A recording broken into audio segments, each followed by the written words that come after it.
Did Hermione Granger have Asperger's? Disclaimer: the research conducted in this video has drastically altered my view of the world and the world of Harry Potter. I have been shaken to my absolute foundation and been compelled to rethink my life choices. Now, I'm going to try my best to keep this analysis as scientific as possible, avoiding excessive ridicule or roasting along the way. Hermione Granger is one of the central characters in Rowling's Harry Potter series. She stands out for her incredible intelligence, meticulous nature, and incorruptible morals. While these characteristics contribute to her admirable personality, they also align with traits commonly associated with Asperger's syndrome, a profile within the autism spectrum. I personally have long suspected there is more to this character's nature than meets the eye. A strangeness that is masked by the fragility of the feminine spirit. In this video, we will remove this mask and attempt to explore the theoretical possibility of Hermione having Asperger's syndrome and how this might explain her actions and development throughout the series. We will also look at how Harry and Ron could have better interacted with their friend if given awareness of her potential condition in an attempt to remain politically correct and avoid the wrath of the left. After extensive research into this condition, I have found Asperger's syndrome to be integrated into the broader category of autism spectrum disorder. It is often marked by high intelligence and difficulties in social interaction. Individuals may exhibit intense focus on specific interests, a preference for routine, and challenges in reading social cues. We see this at times throughout the series with Hermione's regular emotional breakdowns every few pages. The earliest example being of her crying in the girls' toilets in the first book after being lightly roasted by Ron. Now, when Hermione is initially introduced in the first book, Harry Potter and the Philosopher's Stone, and its film adaptation, she makes a series of bad early impressions on Harry and Ron through her bossy bitch, know-it-all demeanor and critical observations of Ron's uncleanliness and his poor spell-casting capability. Some of Hermione's social tendencies are illustrative of the challenges that Asperger's individuals have with social etiquette. People with Asperger's syndrome often display difficulties with recognizing social cues, as well as a tendency to engage in lengthy monologues about their subjects of specialization without consideration for other people's level of interest. Like a blind man in a room full of clocks, Hermione frequently misreads the social atmosphere around her. For example, in Harry Potter and the Philosopher's Stone, her adherence to rules nearly costs her potential friendships, as seen when she admonishes Ron and Harry for planning to duel Malfoy, leading to her alienation until the troll incident brings them together. Her challenges in interpreting jokes and banter, particularly evident in her interactions with Fred and George, further illustrate this point, and unfortunately for her, she is perceived as being a bit of an arsehole at times as a result. Hermione's addiction for her academic pursuits often sets her apart from her friends and peers. She shows a profound adherence to rules and a significant distress when routines are disrupted or when she perceives unfairness, such as her outrage when discovering the truth about house elves in Harry Potter and the Goblet of Fire, and her immediate action to form SPEW, the Society for the Promotion of Elfish Welfare. Hermione exhibits systemizing behaviors, a strong inclination towards understanding and building systems, as seen in her systematic approach to learning. Her encyclopedic knowledge of spells, potions, and magical history, often recited verbatim from textbooks, shows an impressive systematizing intellect. Like Mike Ross in the Netflix show Suits. Does this mean Mike Ross was also on the spectrum? After all, they did exhibit many of the same qualities and characteristics. Perhaps a topic for another video. Back to Hermione. Her knack for applying this knowledge in practical scenarios, like brewing the Polyjuice Potion in Harry Potter and the Chamber of Secrets, showcases her ability to utilize her systematic autistic understanding in diverse situations and environments. For example, Hermione's logical thinking enables them to deduce that the Sword of Gryffindor is the key to destroying Horcruxes, since it takes in basilisk venom, which leads Harry to find the sword in the Forest of Dean and thus destroy Tom Riddle's locket, bringing the trio another step closer to defeating Voldemort. Furthermore, while Hermione's intellectual strengths are a vital part of her contributions to the trio's success, her abrasiveness, directness, and quick temper continue to manifest themselves during moments of tension or disagreement. For example, when Ron, lacking a backbone, makes an awkward invitation for Hermione to accompany him to the Yule Ball in the Goblet of Fire, she furiously rebukes him for failing to take notice of her being a girl until this moment, and she abruptly informs him that she has already accepted another invitation before storming out.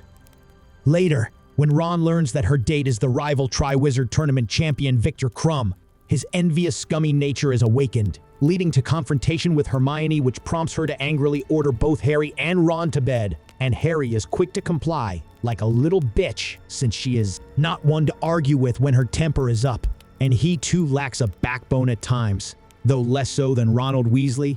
But again, I digress.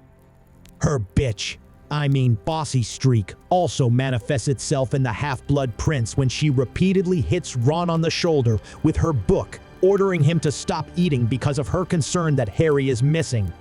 While these moments provide instances of comic relief in the films, they also raise the possibility of Hermione having Asperger's, since people with these diagnoses often display a directness that, to many people, borders on being obnoxious. On a side note, had Ron been the one hitting Hermione, I doubt this would have been seen in the same casual light. No, he would have been labeled misogynist, woman beater, and all manner of other insults. Another possible sign of Hermione having Asperger's is her tendency to take on more courses than she can realistically handle. This is demonstrated in The Prisoner of Azkaban, when Hermione takes a heavy course load and uses her time turner to make it to all her classes on time. As the book progresses, this course load takes a toll on her emotional and mental state, which adversely affects her interactions with her classmates. Hermione's immense workload finally seemed to be getting to her. Every night, without fail, Hermione was to be seen in a corner of the common room, several tables spread with books, arithmancy charts, rune dictionaries, diagrams of muggles lifting heavy objects, and file upon file of extensive notes. She barely spoke to anybody and snapped when she was interrupted. On a side note, had any other reasonable person had that time turner, including myself, it most certainly would have been put to better uses. This difficulty with organizing time effectively, together with its resulting toll on Hermione's stress level, is commonly found among many autistic individuals, since they can often only handle a certain amount of sensory input, and consequently they may become overwhelmed when experiencing sensory overload. This drive for success, often to the point where it becomes overwhelming, is also found among many Asperger's sufferers, since they display a tendency to work twice as hard as the average neurotypical person due to their unique work ethic and intellectual specialization in subjects of interest. Another tendency that Hermione displays is her difficulty with waiting to be called upon or giving an answer out of turn during class. This is demonstrated regularly throughout the series. In The Prisoner of Azkaban, during Professor Snape's lecture on werewolves, when she is not called upon after raising her hand, Hermione provides a lengthy answer to the lecture prompt, leading Snape to remark, "That is the second time you've spoken out of turn, Miss Granger. Are you incapable of restraining yourself, or do you take pride in being an insufferable know-it-all?" While this statement is undoubtedly cruel and not at all sensitive to Hermione's disability, the scenario provides further plausibility to the likelihood that Hermione could have Asperger's, a hallmark of which is the tendency to blurt out an answer before a question has been completed or to have difficulty waiting their turn. During their early years at Hogwarts, this often makes Hermione a figure of ridicule and disdain among her peers. But Harry and Ron increasingly grow to appreciate her intellectual acumen and her powerful grasp of magic, taking advantage of her for their own academic and personal benefit. I wonder how many classes and exams would have been failed without her help.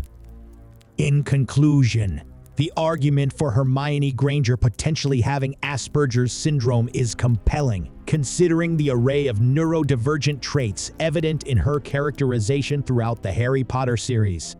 While her outspokenness, directness, and occasionally abrasive demeanor may make her a challenging character to embrace at times, They are counterbalanced by her remarkable hyperfocus, intelligence, and unwavering determination, qualities that prove indispensable in the trio's quest and rightfully earn Hermione the title of the brightest witch of her age and an empowered heroine. Examining Hermione through the lens of Asperger's also prompts a discussion about common misconceptions surrounding autism, particularly the idea that autistic individuals struggle to form deep and meaningful relationships. Hermione's profound friendships with Harry and Ron defy these stereotypes, highlighting her deep capacity for emotional connection and empathy. Her unwavering loyalty and protective instincts towards her friends throughout the series demonstrate the depth of her emotional capability and challenge preconceived notions about autism. It's worth considering how Hermione's character might have been perceived differently if she didn't exhibit traits associated with Asperger's. Would she have been relegated to the role of deadweight like Ron? Or would her absence of neurodivergent traits have diminished her unique contributions to the trio's dynamic? Despite her social challenges, Hermione's intellectual prowess and resilience shines through, as she consistently proves herself adept at analyzing information and deciphering crucial clues that propel the trio's quest forward. I find it odd that Hermione at times displayed more masculine tendencies than Harry, who was more emotional in decision-making in comparison to her logic and rational-driven approach. In the books, she served to counterbalance Harry's erratic nature as a stabilizing force during moments of tension or distress. In essence, people with Asperger's should not be underestimated. They can be highly useful.